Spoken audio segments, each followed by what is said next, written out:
last year, in my life, I was told you can't be among the individuals in the United States of America that receives a National Humanities Medal from the President of the United States to recognize the work you've done. To say that it was a moment of such emotional joy and privilege. I mean, there I am, photographed with our president, Joseph Biden. Joseph R. Biden, being one of 12 individuals recognized by the National Humanities Council, National Endowment for the Humanities, for the work we've done.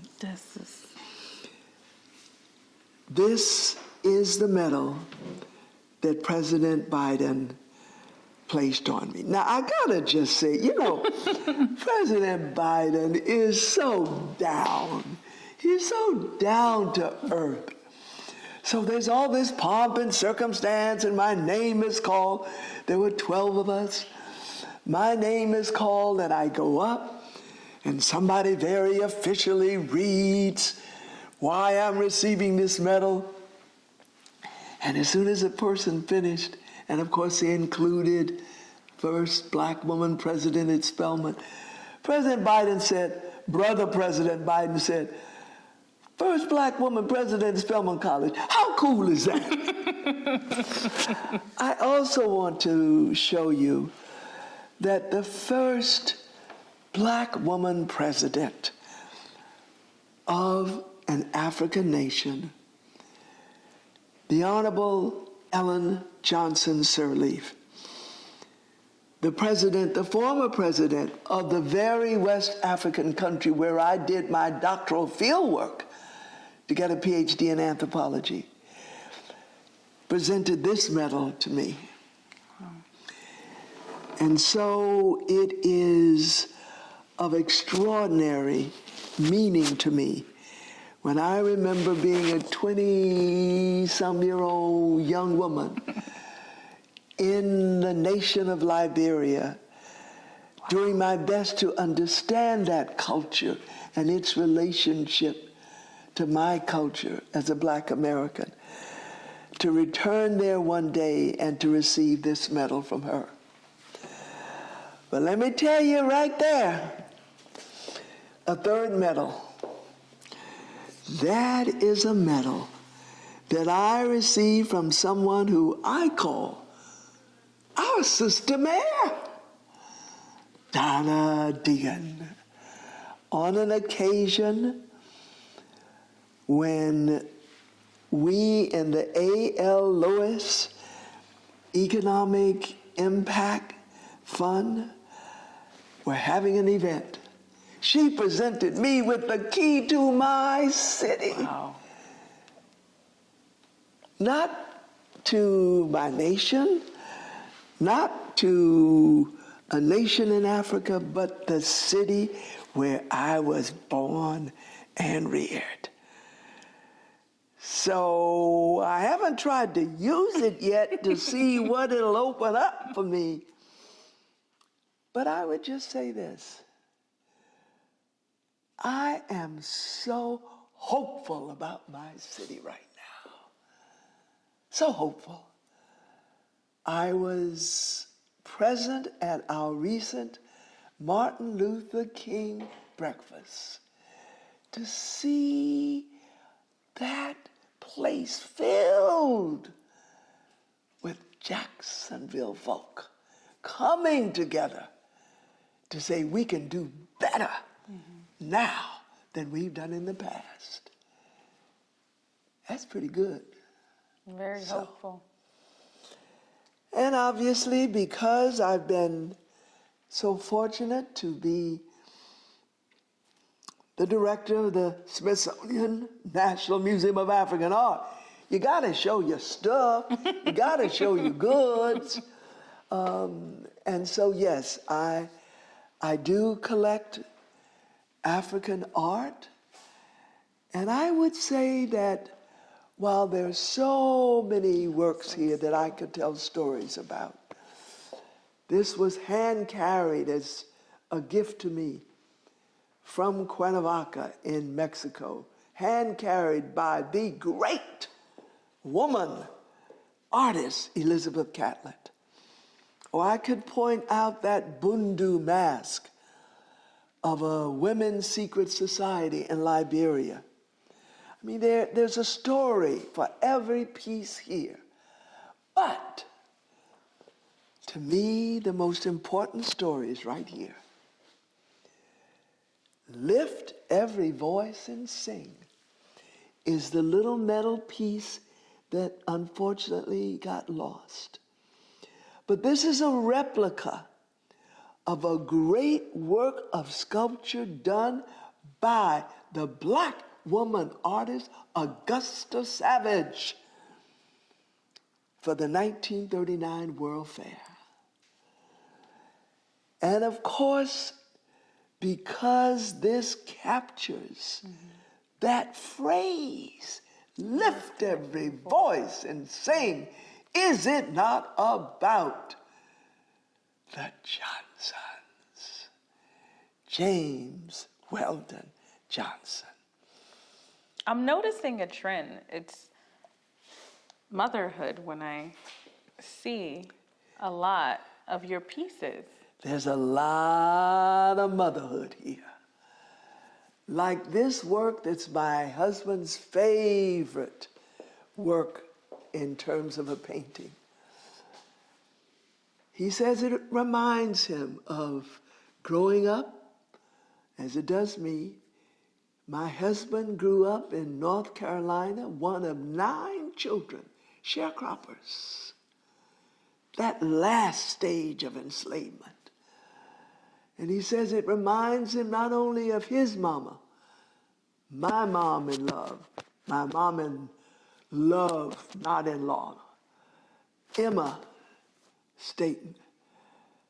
When women ironed like that, not by some piece of an electric cord stuck into a wall, but look at her dignity.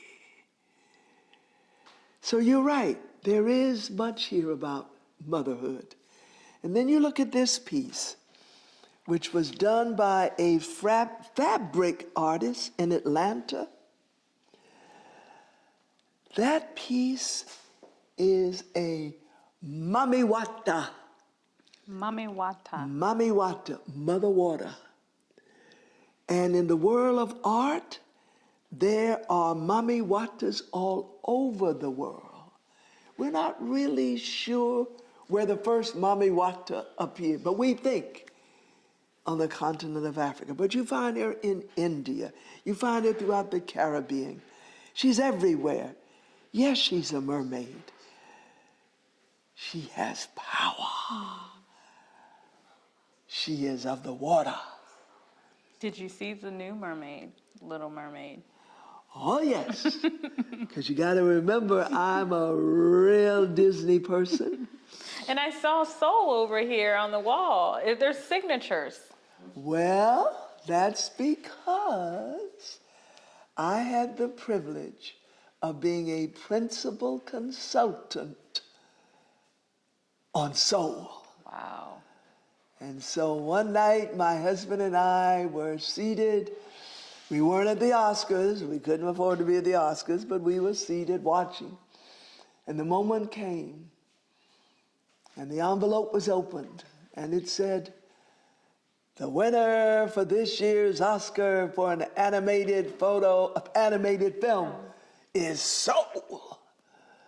And Pete Docter, the director, came forward, and he graciously thanked everyone, and then he said, and a special thank you to Dr. Johnnetta Cole, our principal consultant. Wow.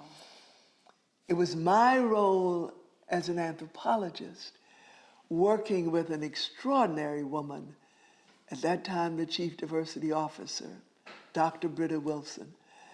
It was my role to help with others, to help make sure that soul really authentically was grounded in Black culture. The artwork in the movie was... It's so special. That movie, the title of it, Soul, is exactly what it does. Yeah. It touches your soul. It does touch your soul. 30 seconds in the movie, it hits home. I agree. So this is the world I live in. There is a work by perhaps one of our most revered Black artists, Romare Bearden. I'm seeing. Oh, if we open that book. Is there poems in there? Oh, can we grab Yes, it? can we grab it? You want to see it? Because if we do, you got a treat coming to you. All right. Oh my goodness. Watch this. Let's go right here.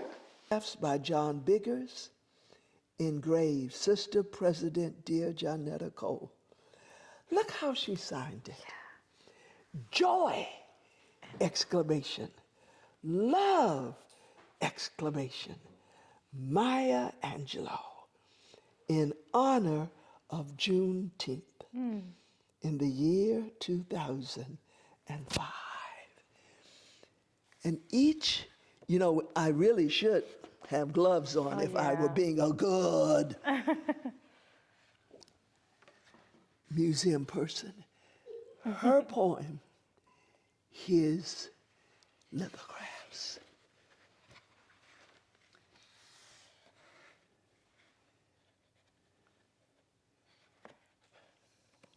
I mean, you see what I mean, Jessica, about the honor I've had of living and knowing people like this? That's my spirit animal. That's a turtle. And you know why it's my spirit animal? Because like the African proverb says, we need to live our lives like turtles. Slow and steady. It reminds us you can't get anywhere unless you stick your neck out. So this is the book, and then signed again. Oh my goodness. By Maya Angelou and John Biggers. This is the way she usually signed. I mean, it's so special to me that she said joy and then love. Imagine how many books she signed. Joy, exclamation. It was, again, unspoken on her part. Go find joy in your life and bring joy in somebody else's life. So that's Dr. Maya. Thank you for spotting that book. I love Dr. I met her. She came to Clarion University. I had a huge test that I had to take, and I was running so late, and I'm so timely. So being a journalist, we were able to interview her. She unfortunately didn't do any interviews because of her health. And at that time, I think it was 3 weeks later, she had passed away. So it was one of her last, she was still going around speaking at colleges. And just having such an extraordinary effect on the lives of others. She did. Yeah. She did. Well, it has been quite a joy to have you here. There's so much more we could talk about. We didn't even talk about the beach lady, my sister. No. We didn't talk about my brother. I'm the middle child. You're the middle child. I'm the middle child. You don't have the middle child energy. Oh, I had to fight to get it. I had to fight to get it. You know the middle child energy. Because here I am in the middle of the beach lady, this phenomenally talented young Black woman who went off to Oberlin College in your state of Ohio, a double major in voice and piano, ended up singing lead roles in opera houses all over the world. But really, that was an exaggeration, in opera houses in Europe. And then she came back to the beach that our great-grandfather had founded and dedicated the rest of her life to helping preserve historic American Beach. And yes, to keep the developers from eating it up. And then my brother, John Thomas Betts Jr., a well-known jazz drummer.